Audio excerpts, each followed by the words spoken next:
Alright, we're working on this 2016 Nissan Altima here. We're going to be replacing these front control arms on here today, and I've got videos on replacing about every suspension part on here, so if you want to check those other videos out, let's go ahead and take a look at these control arms. So this is a good brand here, the TRQ. I've got the passenger and driver's side kit, and they have these marked for the left and the right here, so they should be, you know, mirror images one another, and I can leave links to where to get these. And it's just a protective cap, and you can see we got them marked. So like I said, you get your nice new control arms. It's going to have the new rubber bushings in here and then the new ball joint, so it's really going to make a big difference.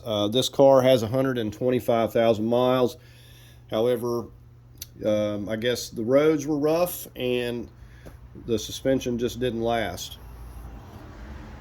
Alright, so we're going to go ahead and get started. Alright, so let's go over the tools we're going to be using here besides for having some ramps.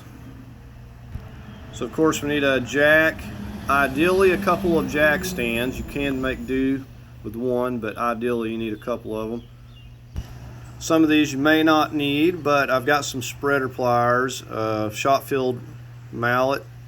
I've got a 21 socket, an 18 socket, a 3-inch extension, 21 millimeter wrench or 13/16 will work. I got an 18 millimeter, a 19 millimeter. You may or may not need to use a pickle fork or a chisel as a wedge. You need to have a breaker bar or an extended handle ratchet and a torque wrench. Now right here over on the passenger side is where I utilize this. You could come up with something else. This is basically a serpentine belt tool, and it's just really slim, putting this 21 socket on it to be able to hold that nut, because it's right in there by the power steering line. It's kind of in the way, so I found that to work, but you could come up with something else. Phillips screwdriver to help line up these control arms. Got a long pry bar, and then we've got an even bigger 3-foot crowbar here that we're going to be using. Also got some white lithium grease and some medium thread locker. Alright, so first thing, we've got it up on ramps here in the front to give us the extra room we need under here. I went ahead and chalked the rear wheels here on both sides.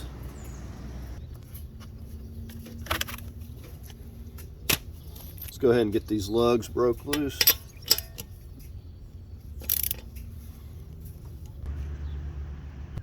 Okay, so you see where we've lifted it at right here, just behind this. And we got our jack stand. Now this back here keeps everything out of our way so we can work up here. Let's go ahead and get the wheel off here.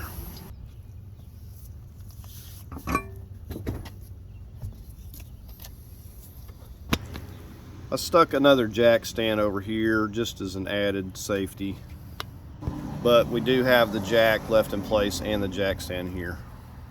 All right, very first thing, I'm going to free this brake line here. We've got this clip.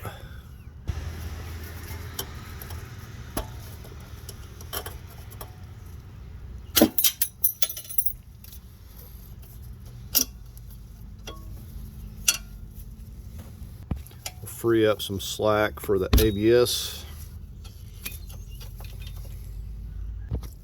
All right, we're going to take these nuts off of this side. I'm going to hold this with a 21. We're not going to take these bolts out just yet. So we're loosening from this nut side, 21.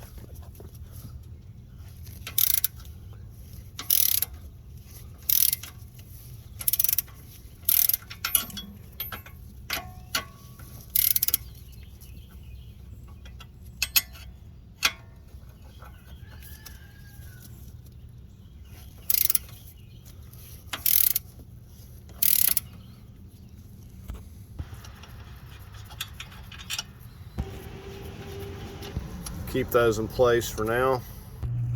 Okay, we're going to focus on our pinch bolt here for the ball joint. We got the nut here, it's 18 millimeter, and we're going to hold it over here on this side with an 18 millimeter. So we'll get this on here if I can see what I'm doing.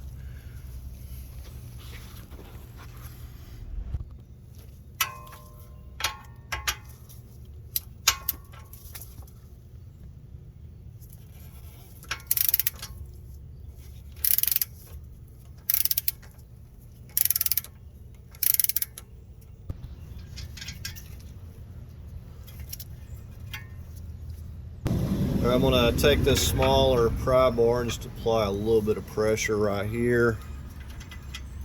You see how easily that just comes right out. Okay, so we come back here. We got a few options. Sometimes these can really be tough to remove. So you can use a pickle fork and get in here and try to pop it loose. Now, mainly at this point, I want to know that this is free so I can proceed on. Now, another thing you can do is we can take our punch and come in here and spread this out a little bit. You can see it has that little bit of a gap, and if you take a punch and come in here and hammer this into place, you can spread this out and free it up. All right, now what I'm doing is just placing my 3-foot crowbar across through there, and we're just going to pull down on it. All right, so let's see if we can get it to move.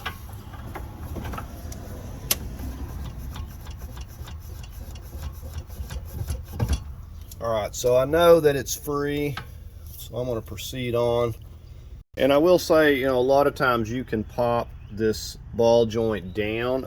If you have new struts and spring, it's going to be very difficult to do so. All right, so the next thing, we're going to go ahead and loosen our 21 millimeters front and the back. We got a nut on the top, and we have the bolt that's coming through the bottom here. Right, so when I go up top where that 21 millimeter nut, we're going to have to hold that. Initially it won't turn, but once we get it loose, we're going to have to hold it. Like I said, these are going to be extremely tight. Breaker bar or extended handle ratchet. Let's see, my wrench up there is turning. It's hitting against the transmission there. So I'm just going to turn this bolt till I get this nut here completely loose. This is most likely not going to come out.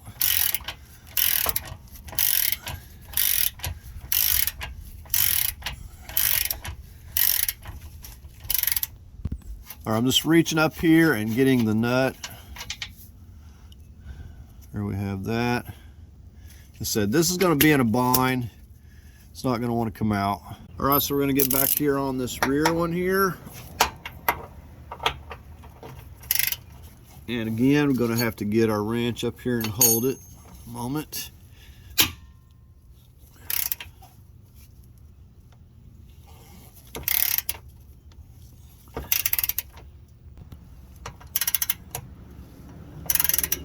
And it doesn't take a lot for that wrench to hold, just basically just holding it still.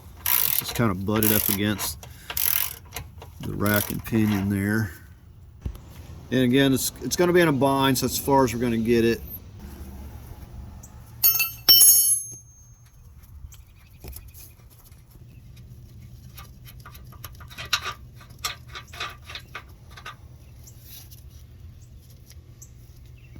All right, I had to swap out my big jack stands I needed over here.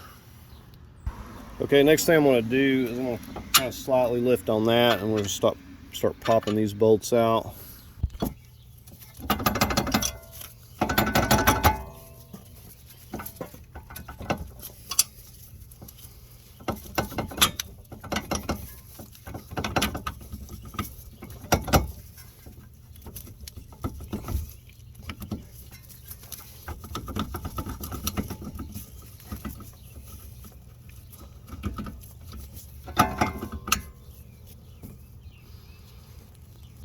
Okay, I want you to be mindful. You don't have to be super delicate, but I want you to be mindful of your CV axle, the boot here and here. We don't want to put an undue amount of stress on it when we're moving this around, so just be mindful of that. All right, so it's slipped in here like so we kind of have to pull this down and then go up. Now what I want to do here is just lift this knuckle up so the stress is off of the bolts. And because we freed this from the strut, we can push this up as much as we need here. And as I pull this up, we'll pull our jack stand so it'll hold it. So I've got the strut pulled over the side. We've got this pulled up where it's pretty level. Let me just get you in here and give you a better view so you can see how I've just kind of pulled that over there. Just a little bit. We're not tugging on this. And you can see how we now have this leveled out. So these bolts will pretty much just fall out of here at this point. Okay, well, it's not falling out, but I'm easily turning it with my hand here so far. Here's where our jack stand is. How many clicks have come up here? All right, so same thing on the one in the front. Let's see if we can just twist it out of here. We should be able to.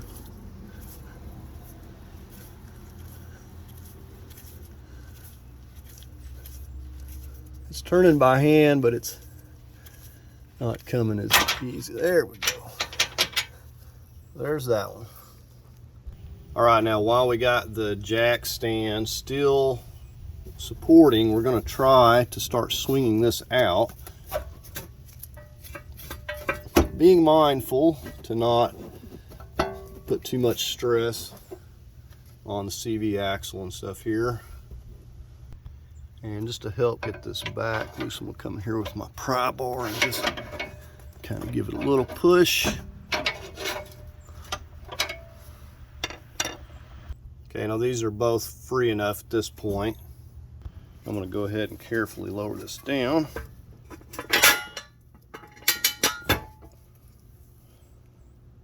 So I need it low enough where this strut can like slide back over the top of the CV here. All right, so there we have that loose. Okay, we're just resting on the rotor here at this point.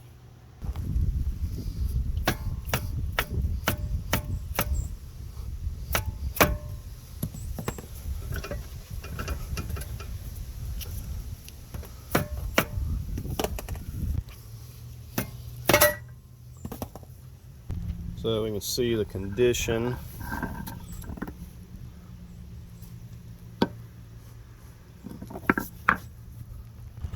Rubber bushing separating. Right before I put this in place, I like to just give this a little shot of white lithium grease.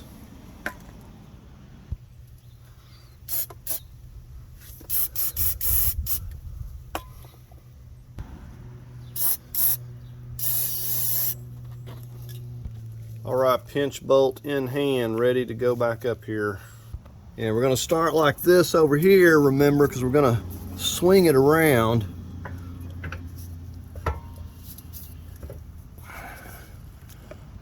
Now you're going to have to give this a good push up.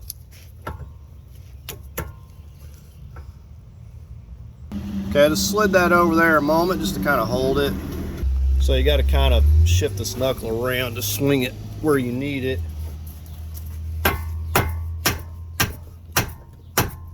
So until that squishes like that, you all but certain don't have it far enough. So we peek around here, you should see that kind of setting up about so. Let's zoom in here. Now if we've got this up far enough, we should be able just to slide this right through, no problem. And we do not.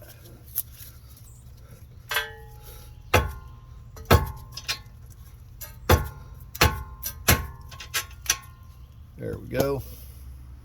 I want to put a little bit of medium Loctite on this. I'm going to run this all the way down and snug it up, but we're not going to torque it just yet.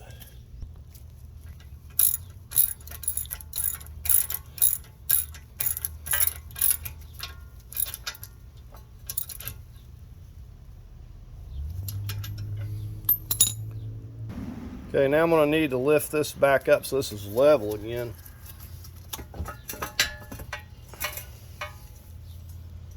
Alright, so we should have this back level enough here.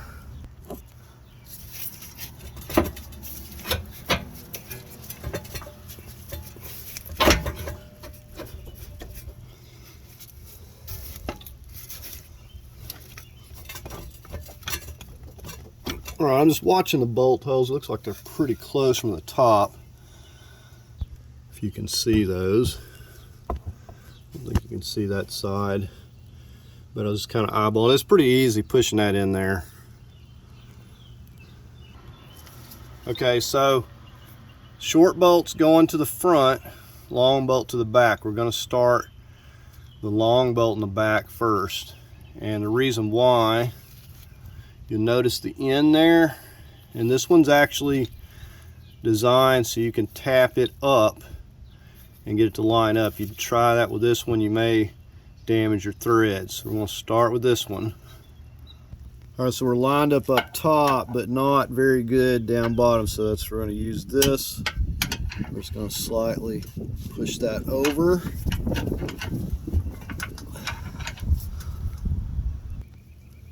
And you should be able to push this up there easily.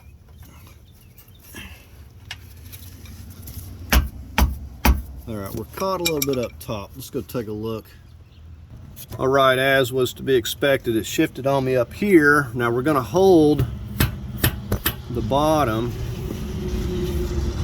holding the bolt down here, otherwise it's going to try to fall out. Okay, now you may have to raise your jacks. Now I didn't have it exactly where I had it the first time. So if you're having trouble, so what you want to do is get it started in the bottom, and you have to kind of tap this up here. If it's giving you a lot of trouble, raise it up some more because it's still in a bind.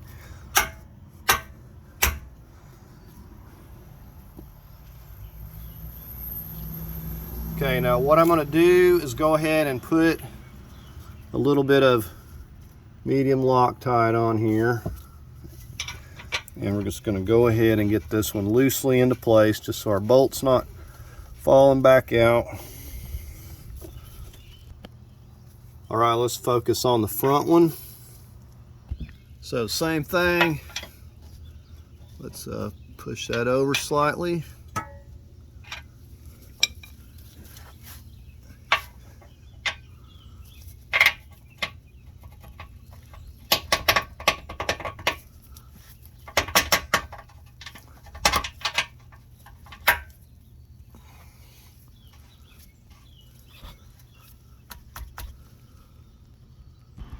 Right, so same situation. We're going to hold our bolt down here underneath so it doesn't fall. We're going to tap this. You see how much we're off. We're going to wiggle it around.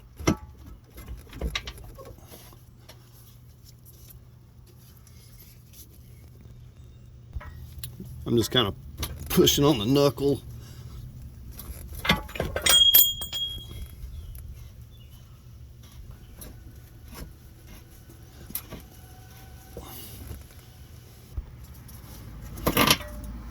And the more you lift up on it out here, the easier it is to get that started.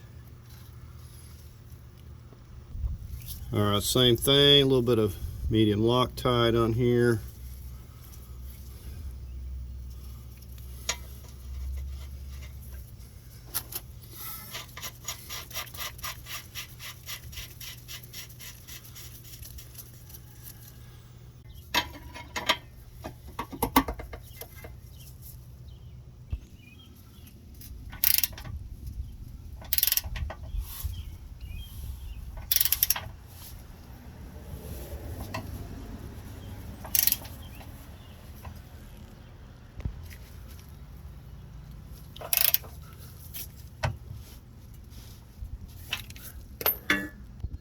All right, I'm going to start torquing the rear one here to 118 foot-pounds, just so you can see My wrench up there is propped against the frame, and it's going to take some doing.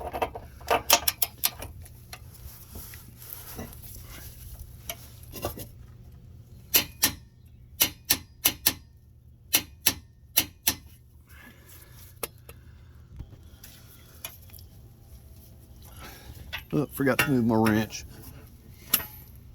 Now I did get it stuck against the frame solidly. I had to back it off or turn it a little bit. Now I'm going to let this one bump against the stabilizer link here. Just coming up here.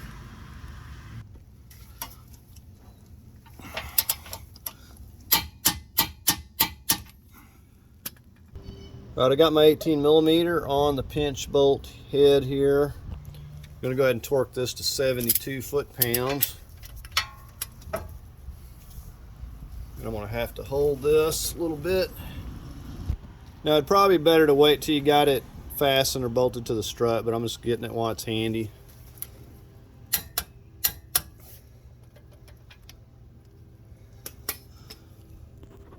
Alright, let's go ahead and start taking this down a little bit.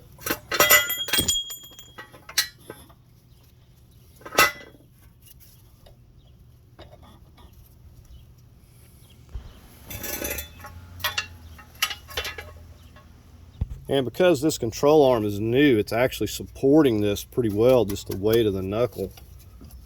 It's not allowing it to drop. I'm going to push that back down.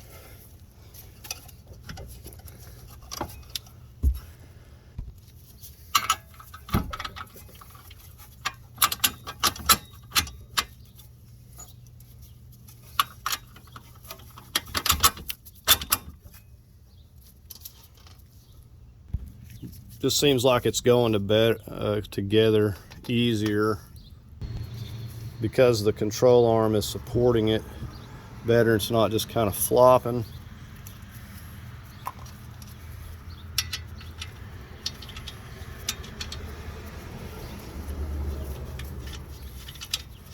Let's run these down. So let's hold this side. Torque these to 103 foot-pounds.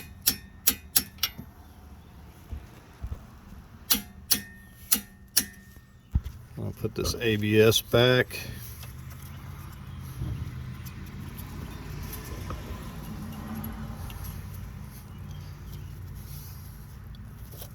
Our brake line.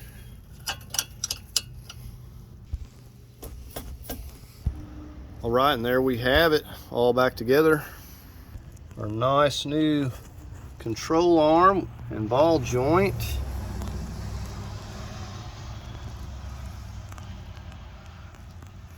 All right, let's go ahead and get the wheel back on.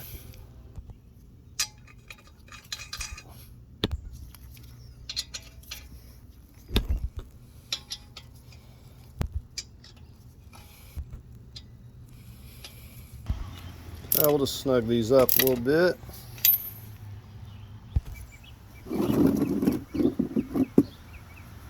Go ahead and remove the jack stands, get it lowered.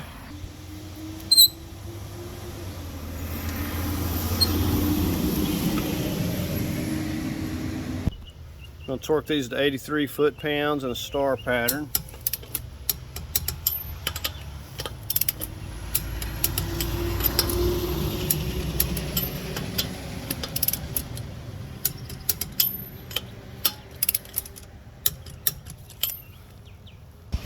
Line up our valve stem.